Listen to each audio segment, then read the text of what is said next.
Hi everyone, welcome back to Get a Brew. Today I'm joined by Nick Breeding from Murphy & Son, and the topic that we're going to look at as part of our order series is clarity versus haze. So everyone and their dog, or whatever the description is, the dog in the street knows haze is popular, and a big movement towards that sort of haze forward beer. And there's still a market, very much a very large market, that wants clarity and wants bright beer. So we're going to look at the two different topics and see what considerations you need to take into account in relation to processing of that beer to get the clarity that you want, or indeed to get the haze that you want.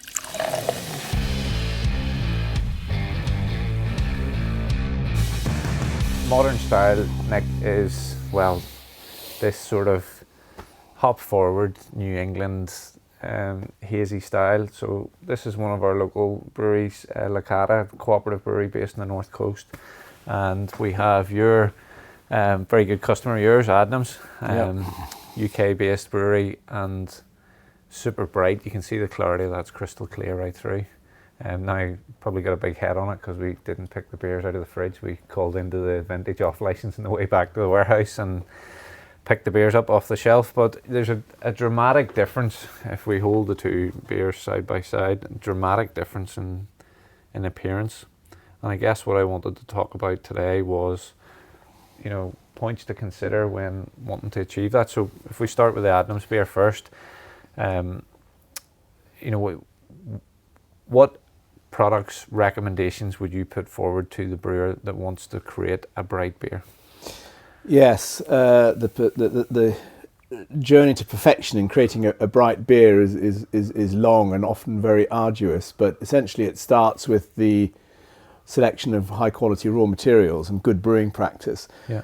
But in terms of the actual products which assist you to achieve that, you begin with copper finings or kettle finings in the brew house, which is carrageenan, derived from seaweeds, and originally called Irish moss, actually. But now we know it as carrageenan, or by Protofloc or Copperclear or one of the other brand names. And this is added as a powder or a tablet form towards the end, or at the end of wort boiling, to solubilize the carrageenan material, so it's distributed throughout the kettle. And then it acts predominantly on the cold side after wort chilling in the early hours of cold wort collection, when the yeast is still getting going.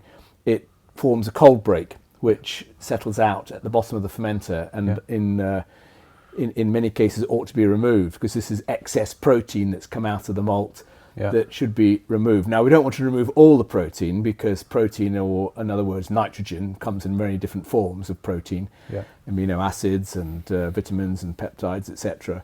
So we want some to remain for yeast food, for yeast growth, and for beer foam, and for colour, and for flavour. But of course, generally there is an excess of it, and we need to remove it. And the first stage to remove it is using hot side finings, carrageenan in the kettle. The kettle, and then it creates a cold break, and away it goes. So that's the first agent to use in your drive to clarification.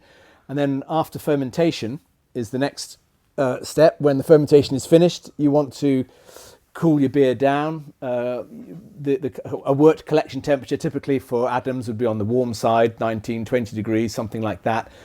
And you'd get some cold break protein out at that stage. But when you chill the beer down to 10 degrees or lower, you get an even greater cold break, and you would want to address that cold break with a finings agent, and what we would call an auxiliary finings agent, something like finings adjunct or Celebrite or Alginex, and these would be added at varying dose rates at the point of cooling in the fermenter, either into the fermenter, or the beer might be moved to a maturation tank, cold side, and added then, and that would form another cold break and break out more of that protein that's coming out to break that away.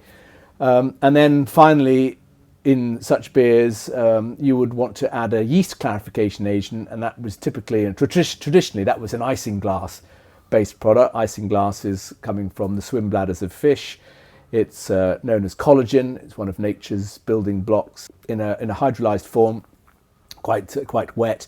It acts as like a net. It drags down. It attracts the yeast and it drags it down to the bottom of the tank, resulting in a nice clear beer like that. Yeah. And of course, you can add it to the final stage in cask beer to help beer achieve brilliance in cask, which is traditional for many breweries. And the great names of the breweries, those brands that have been built up over many generations, rely on the clarity and brightness, because it also shows off the beautiful colours you get from the malt. There's a lovely hue off lovely that, red, amber, coppery colours you get in the beer, which are really pleasing to look at. And of course, it leaves a clean taste.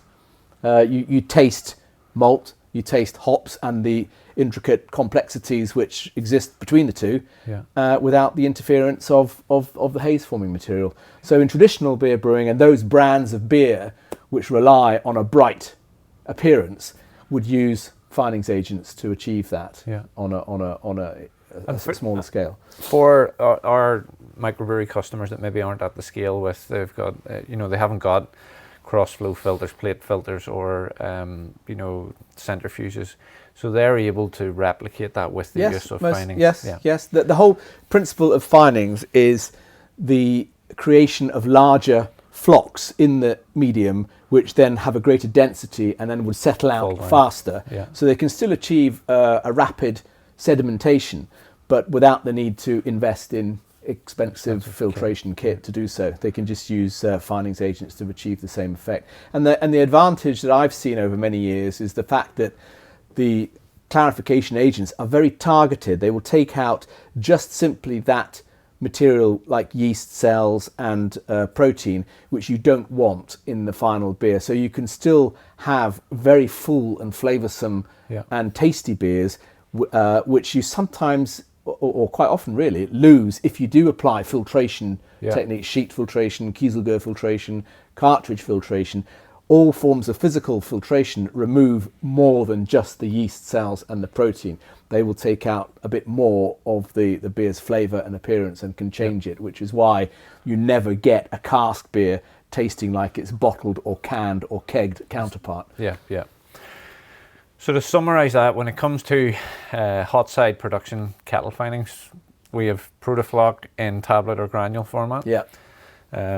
Which is Irish moss, really, just in a different format. And then we would have the active fermentation stage. So at that stage, then we're adding products like Alginex. So Alginex is part of a group called Auxiliary. Correct. Yeah, that's correct. Okay. Right. So, and what is Alginex's role in comparison to? Because we hit, if we're doing super bright beer like this, we hit it with Alginex, and then we also hit it with an isinglass, or indeed, if you're wanting a vegan friendly option, the new Super F. Super F. Yes. So, what is Alginex doing to the clarity at the dosing stage? There's always two steps with clarification, and the way finings work is based on electrostatics. Within beer, you have protein particles and you have yeast particles. Protein particles tend to be positively charged, and yeast cells tend to be negatively charged. So what you do is you introduce a finings agent to allow them to bind electrostatically together and bring each one out separately, and you always remove the proteinaceous element first, and use an auxiliary finings like Alginex. It would have the opposite charge to the protein molecules. So you would introduce the Alginex, that binds with these the opposite charge on the protein and forms flocks and then drops out. Then the way is clear to introduce an isinglass or a Super F finings, which has the opposite charge to yeast cells. The same principle happens, opposites attract, the yeast binds with the isinglass or the Super F, and that will also drop out. So you can't add the two together, because if you add the two finings agents together, they work on each other and not the haze material that you want to remove. So you always add them separately, and you always would tend to add the protein agent first, followed by the yeast fining agent. Okay, and there's a lot of different options there. So in the range of products that we have here, even we have Copper Clear, Magical, Isinglass, Super F. Yeah, there are many different options, and Yeah. in our experience, it's very difficult to actually prescribe which is going to work for a particular brewery. It's down to the brewery's water profile, which we've spoken about in previous discussions. It's down to the malt and the adjunct selection. It's down to the brewery style, the design, the hops that go in. It's down to the yeast strain that's used. It's down to the style of beer that the brewery is trying to create. So there are many different variables that exist, and hence you need to apply different agents that we've found. We've developed different agents to cope with all these different, because there's not always one particular agents will work for right across the whole spectrum of breweries. We find that some breweries find success with a Algenex, others will find success with Celebrite, also an auxiliary finings, but it works slightly better than Algenex in some situations. And so it's a case of having a look at what's going to work best in your brewery and selecting the particular agent for that. So that's bright beer. Clarity, clear beer, bright beer. Yeah, let's look at you can see the heads dropped a little bit in this, but this is the hazy beer style that it is trending and a lot of craft brewers are going for. In relation to this, are you adopting the same approach? Should you be still using copper finings, or do you skip that stage totally? Well, in certain beers, most would probably not be using finings agents. They certainly wouldn't be using Algenex, Celebrite, auxiliary finings, and icing. They might be using a bit of isinglass, but I'll come on to that in a minute. The use of copper finings may well be dropped as well, because you want to actively promote protein haze. The difficulty, things do become, not to excuse the pun, a little less clear when you're working with this type of this type of brewing, because you want the haze, but haze can be quite advantageous because that's the style of the beer, but it can also be disadvantageous because it promotes instability and it can promote changes in flavour. So you might want to remove some of the haze and leave some of it in, but it's quite difficult to be prescriptive about which of those hazes are, because they're all mixed up together. And at the after wort boiling, you've got a real cocktail of broken up proteins and material in from the hops and from the malt, and it's quite random what you remove and what stays. So I think, and then of course a lot of these beers are heavily hopped post-fermentation, so you can maybe make a clean wort. The big advantage of using copper finings is that you can actually make a clean wort, which is then readily fermented by yeast. The yeast can import the sugars across its cell wall so that it can make a faster fermentation without the interference of proteins getting in the way. You can then introduce the haze later because you're going to cool the beer down to a lower temperature, so you get more protein chill haze coming out then, which is going to help you with create a haze. And then the post-fermentation hopping regime will create another haze.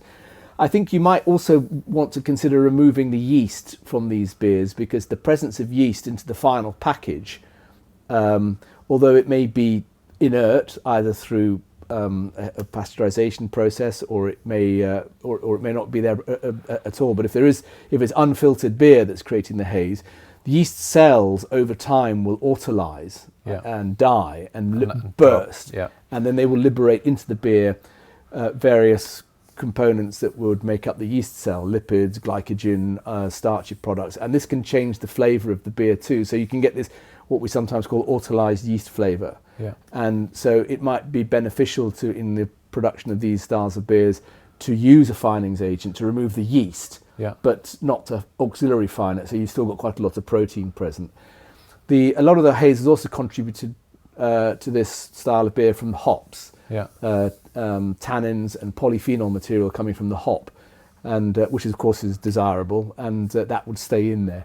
So you might want to consider using an isinglass or a Super F agent to remove the yeast, so you don't get yeast bite flavours in the finished product. But it would be up to the brewer's particular desire. We get a lot of questions about how to maintain haze. So yes, that's there's products available out there that they say this is used for haze retention, but surely my understanding of this would be that the grist would be the key part to that, and the pH would play a part in that haze as well. I think so, yes. So it's approaching that with the right adjuncts, you know, in the beer, the right yeast. Obviously, I personally think there's a misconception that yeast creates haze. I don't think, maybe you can tell me that's wrong, but I don't think it is the case that the yeast creates the haze, even though there's a New England strain of yeast. But my understanding is that yeast is there to create that stone fruit flavour. It's not there to create the haze, because you can brew a bright beer. Yeast is quite a large cell, and it will settle out. So although it may contribute to the haze in the early life of the beer, it might settle out and cause a sediment on the bottom of the bottle or the can, and therefore not be part of the haze unless it was shaken up again. I think the haze is brought more about by the material from the hops, and that's more of a consistent haze then, because if you're relying on the yeast to create a haze, well, it might be there at the start, but if it settles out, then the haze will disappear because it will become a sediment on the bottom. So it's not really desirable to have yeast creating a haze. It's not there for the haze. You're right. But if you're not dry hopping, can you still create a hazy beer? Well, you can, and you just probably, as you say, go back to the grist and maybe use a high protein malt in your in your grist, an under modified malt, and and don't use any finings agents upstream. So all the protein would go through to the final beer and create the haze that way. Again, it's more difficult to control the consistency of the haze. All hazy material is particulate, so over time it will all settle out eventually, but that could be quite a long time. And there are products available, as you say, which do contribute to haze. There are various yeast extracts, various sort of extracts from fruits and other material which can be used to contribute haze to beers. But this is adding things which may cause problems with practicalities and again, inconsistencies. Are you a fan of the hazy beer phase? I think some of the hazy beers are quite nice. I like the wheat beers. I think the haze that's created there, I mean, that's a malt-generated haze. That's not a yeast haze. That's beta-glucan, which is a large chain molecular structure coming from the under-modified malt. That and the wheat, and that's a haze. That's a consistent haze. I'm a bit of a traditionalist. I like the bright beer myself because I believe that you should remove all that material and allow the characteristics of the malt and the hops and to shine through and see the nice colour. And it's I don't like tasting yeast in the final product. I like tasting the malt and the hops. The yeast has done its job. It's created the alcohol and the CO2, which is nice. So I prefer. That's my personal opinion, but I do like some of the American style hazy IPAs. Look, guys, that's clarity versus haze, and I'm very grateful for the explanation of the science in that. We have a host of products available from our distribution partners, Murphy & Son. So if you're outside of Ireland, we'll pop the link to their website below and you can deal direct. If you're in Ireland and you're looking at these products, we have them in stock here and we're more than happy to help. And Nick's also more than happy to help with technical assistance on a per case basis. So we would like to know your feedback on what your preferences would be. Are you a bright beer fan? Are you a cask ale fan? Or do you like the super hazy beers? Or indeed, does it change with the seasons? What's the local brewery to you that you really enjoy trying? Let us know in the comments below. Until next time, happy brewing.